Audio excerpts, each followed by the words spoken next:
welcome to this third edition of HEXACON, the Offensive Cybersecurity Conference that talks about the most difficult topics of the moment, that strives to allow everyone to share the most advanced research here in Paris.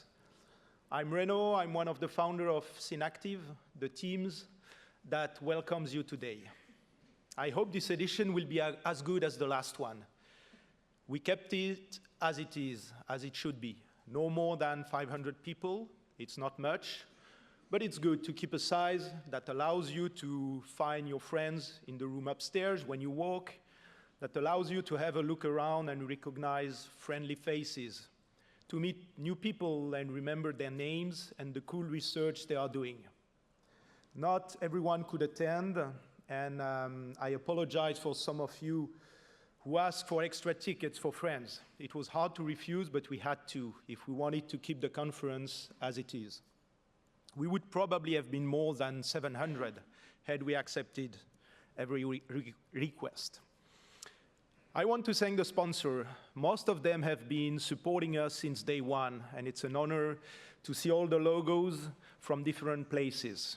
They create a community across countries with a common curiosity for hardcore security research. I want to say thank you again for the incredible bunch of security experts at Synactive who took the time to organize this event. It's a conference for geeks, by geeks, organized by security professionals, for security professionals. People tell me sometimes that we should just outsource the organization and keep the team available to do penetration testing, to find bugs, but I don't think so. It's worth having people like us take care of the conference, take care of small details that please speakers, sponsors, attendees, everyone. We will still have lightning talks, so get ready for them. Talk about something fun, something useful, or something silly that you want to share.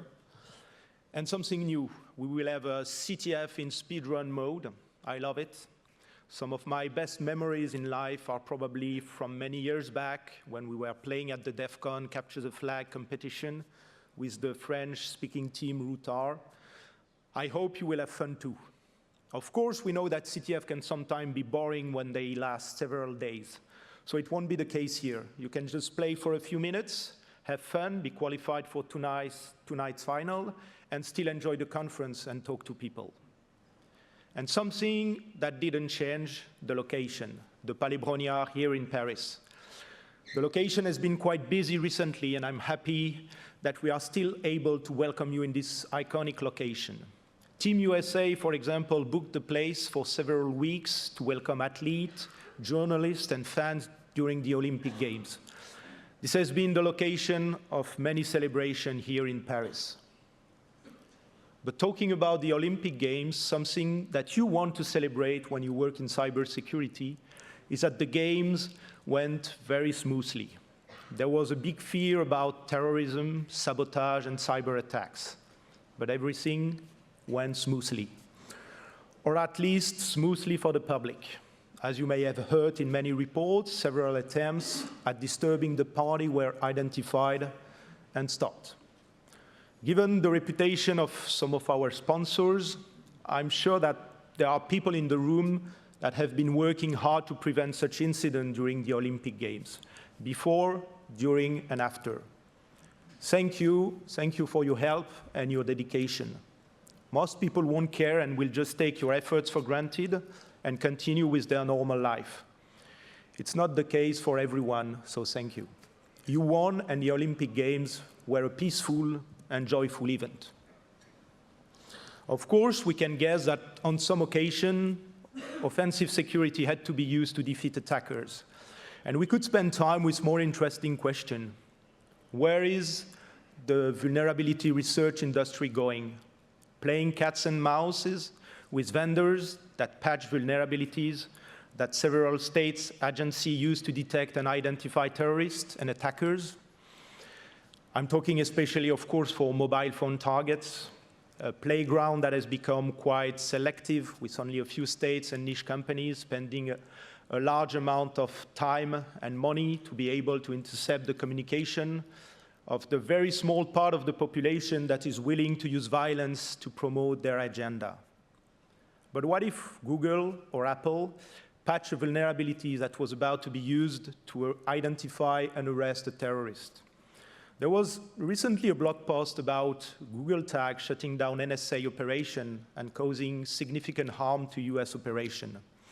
And actually, I think the author of the blog post, Michael Coppola, is here among us at HEXACON.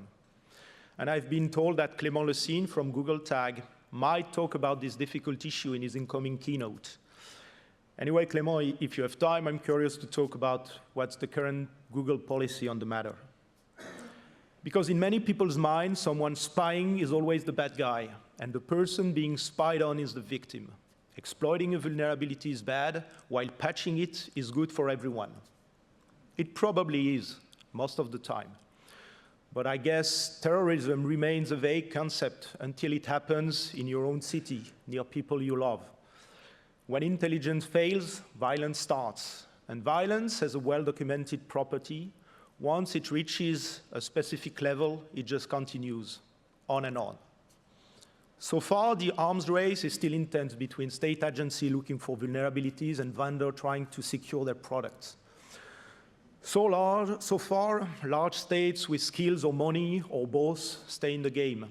But does it make sense that so much energy is being spent looking for vulnerabilities on product built by company operating legitimately in your own country? I don't know. Shall we talk again about government lawful access to crime-related data? Should we reopen the conversation about what we may call government backdoors? Backdoors, we hate this word, especially with the word government before it. But maybe one day more countries will be fed up with this arms race and will ask for it. Maybe that's why Pavel Durov was invited recently to stay in Paris longer than he expected. Probably just to remind everyone that state cannot throw a mobile full chain exploit each time the sex tape of a teenager is shared on a Telegram channel, each time a drug dealer changes his location. And it's probably not about preventing free speech. And no, selling AK-47 on a Telegram channel is not promoting free speech.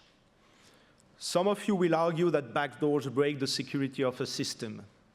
I'm not talking here about a hard-coded password such as Supercop 2024 bang. No.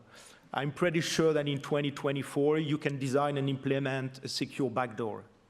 Some would argue that backdoors can be misused by rogue states and rogue cops. Yes, they can, but exploit as well. Remember Eternal Blue, remember WannaCry. At least a properly designed backdoor can have ACL and logging in place. Anyway, don't be upset, don't be scared by this small rant. I know some of you earn their living by looking for vulnerabilities, and it's very, very unlikely that European policy will move in this direction in the near future. There will be plenty of time to look for bugs in the next few years. The question is, will you still have the energy and the faith to do it? Once again, it's a difficult topic. We'll probably keep on going with our job. If you're on the offensive side, you will keep on promoting the right to find and exploit bugs to prevent terrorism and serious crime. If you're on the defensive side, you will probably keep on exposing attackers, good or bad, and patch the product. That's the way it is. Maybe that's the way it should be. I just hope both of you, red team and blue team, will have fun, that you will find the time to tackle difficult challenges and help other colleagues and the entire society to solve difficult problems. I hope you will learn a lot here in Paris, the relatively safe city of Paris. Yes, it is. And I hope you will remember this good time, learning, hacking, and solving problems. I want to finish with a personal memory. In 2010, I traveled to New Zealand with friends. I had recently started reading a terrific book, The Art of Software Security Assessment by Mark Dowd and John McDonald. And there is a third author I've never met, I think Justin. So I was avidly reading this book while traveling in New Zealand. It was a book about finding subtle bugs in code, mostly in memory and safe languages such as C and C++. It was filled with many vulnerability patterns, some outdated today, but at the time exquisite and very sharp. The chapter would start with a sample of vulnerable code created to demonstrate the issue and continue with example of real-life vulnerabilities illustrating the pattern.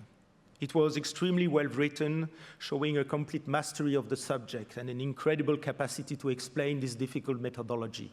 It was a great read. Of course, my friends would sometimes complain at how geek I was for reading IT books during our holidays. I probably wasn't good at finding the right friends. Anyway, last year I went back to New Zealand with my family, with my kids. It was 30 years after my initial visit. I couldn't remember most places' name, history, or points of interest. But I was able to tell, for each places I visited, which chapter of the book I was reading at the time of the visit, which vulnerability was explained.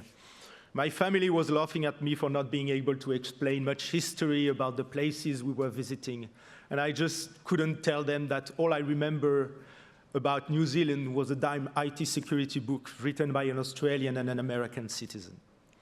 So I secretly wish that you will come back to Paris, to the Palais Brongniart one day, with your friends and family, and that all you will remember about Paris are weird technical details and insight you will hear today and tomorrow at HEXACON.